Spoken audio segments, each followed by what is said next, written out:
So I'll be showing you how to switch on or how to turn on the Redmi Watch 4.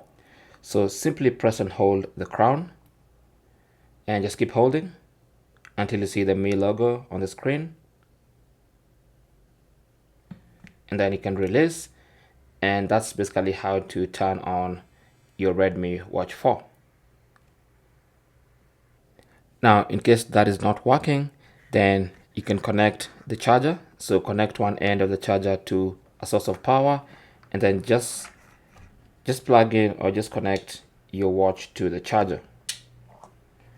And as soon as you connect it to the charger, it should turn on. There you go. You see the Mi logo and the watch will turn on. So those are the two ways of switching on or turning on your Redmi Watch 4. Thanks for watching. Comments and questions down below, and good luck.